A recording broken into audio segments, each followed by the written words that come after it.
A lot of people are moving out of LA, myself included, and we're looking for a better way of life away from the crazy that is California. I realized in my trip to Dallas that a lot of people are giving into the FOMO of moving to Texas and then regretting it because they didn't actually experience if that city was right for them. I didn't want to do that, so we quickly packed our bags and booked it to Phoenix, Arizona. I'm going to be judging it on three main criteria: cost of living, quality of life, and opportunity. Starting with cost of living. Like many millennial females, I am very addicted to Zillow. The home prices in Phoenix are so much more affordable compared to LA, where a 3-bedroom, 2-bath house starts at about $280,000, and it just kind of goes up from there. Whereas because of inflation, the home prices in LA have skyrocketed to starting at about $700,000 for maybe a 2-bed, 2-bath house, upwards of $1 million for a starter home. So even though a lot of Arizonians are complaining about everyone moving to Phoenix driving up the price of homes, it's still a lot more affordable to own a home compared to living in a big city. Not only that, but Phoenix has some of the lowest property tax in all of the country at 0.61%. That is lower than Las Vegas, California, and Texas. So it is the place you want to be if you are really into real estate like I am and you want to own a home. While we were there though, like most cities, it's really important to figure out what neighborhood you want to live in, because Phoenix, the city, is not necessarily the best place you want to live. Phoenix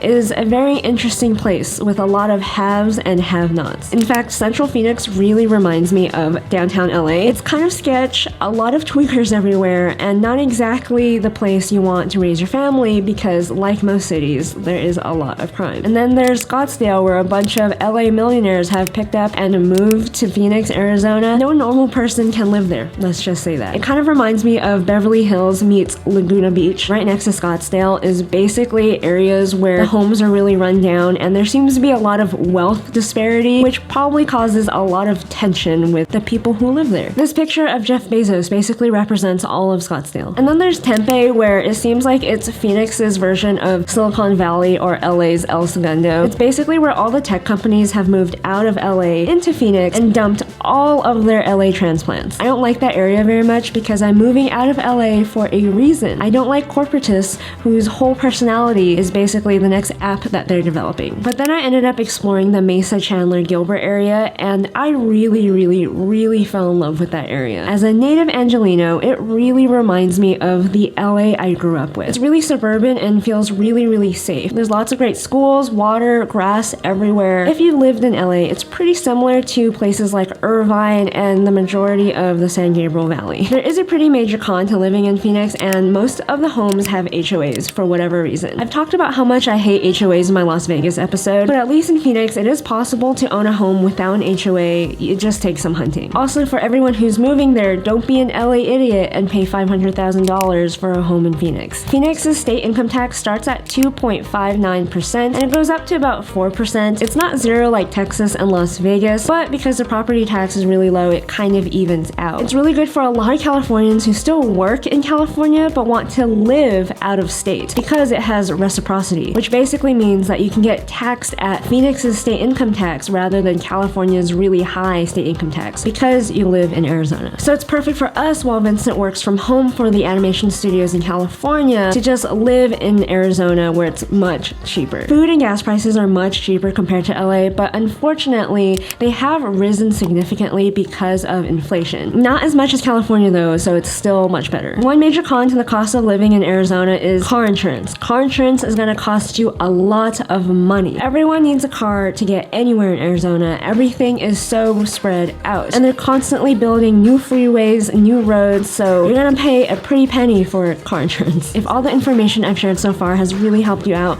make sure to like this video. It really helps me out in the YouTube algorithm. Now for quality of life. Starting with the weather. I know a lot of people don't like how hot Arizona gets during the summer months, but I really don't mind it. I've been there in the summer. It's really not that that bad as someone who's from LA. I'm already kind of used to desert heat. That might be different for everyone, but I hate cold weather. I don't do well with snow. I am from LA. What is snow? What is weather? I still don't want to live in a place where natural disasters can kill me. So the fact that Arizona doesn't really get earthquakes, they don't really get hurricanes, that is great for me. The only natural disaster to worry about in Phoenix are the boobs. No, not those kind of boobs, boobs. They're basically dust storms, and as long as they're not earthquakes and hurricanes that can kill me, I am a-okay with that. While we were there, we ate a lot of food. Food is my life. I spend most of my money on food, and it is really good in Phoenix. Not quite as good as Dallas, but Phoenix's beef is something else. I think it's because Phoenix has a lot of local cattle ranches, so the beef and all the meat is really, really fresh. The steakhouses are amazing. We went to a Korean barbecue place. It was amazing. The food is currently a lot better than anything you can get in LA, and that's really sad to say because LA used to have really, really good food. The drinks in Phoenix are not quite as strong in Dallas, where one drink can get you lit. You kind of need two,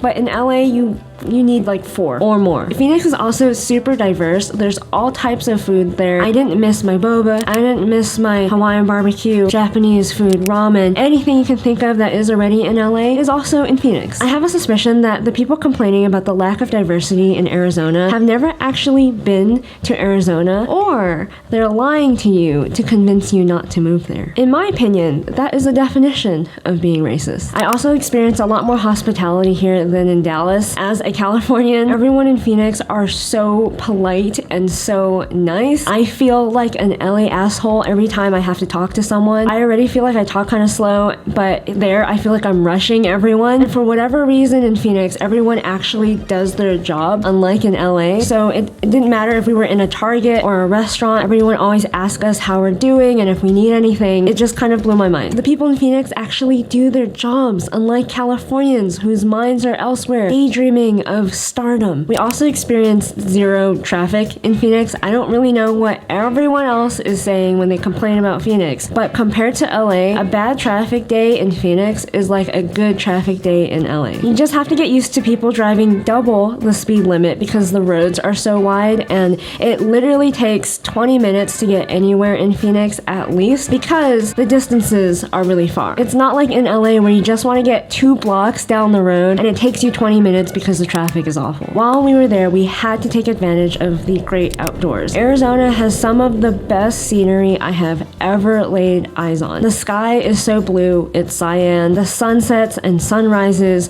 are amazing. There's color everywhere. As an artist and someone who has painted a lot in my life, it is absolutely beautiful. I understand why Arizonians really love the outdoors. They're very active. They go to the parks a lot. They go hiking a lot because it's just really beautiful. The whole time we were there, we didn't have to mask. It was the first time it felt like life finally went back to normal after the pandemic. Masking here is pretty much optional and not really enforced unless you're hanging out around the colleges and the schools. I really, really like how Phoenix is really live and let live, unlike Dallas and California, who are two sides of the same coin. They both are really judgy if you don't comply with how they want you to live. It was really, really nice to finally be in a place where people just leave you alone and leave you be whoever you want to be. Now for opportunity. I am an artist and I really need a place that really appreciates the arts, culture, and independent films. And for whatever reason, Arizonians are really, really into pop culture, at least in Phoenix. I love tabling at the Phoenix Comic-Con every year to sell my artwork. There is a huge community of artists here. There are plenty of photography stores here. We went to a local comic book store and it was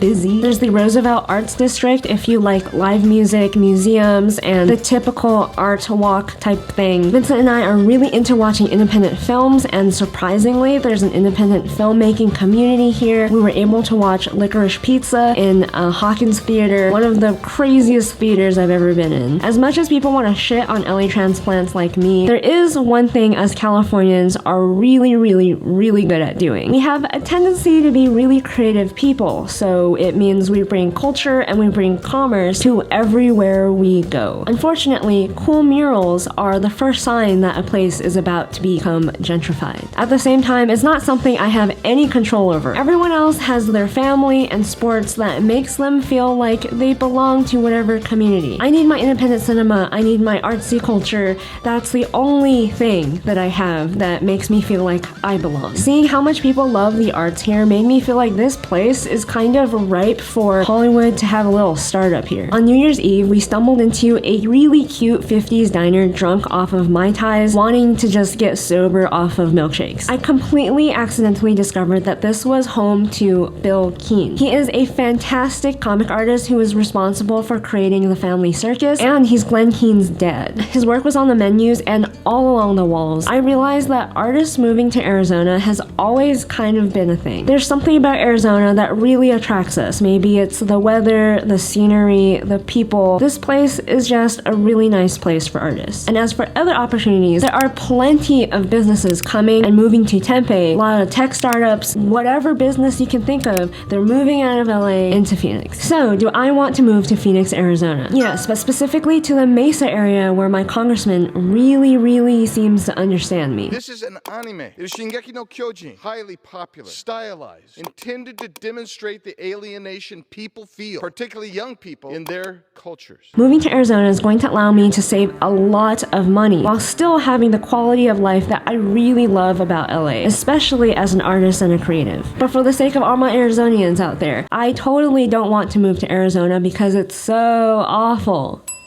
If you're still curious about moving to other cities, check out this video next to see what it's like to move to Dallas.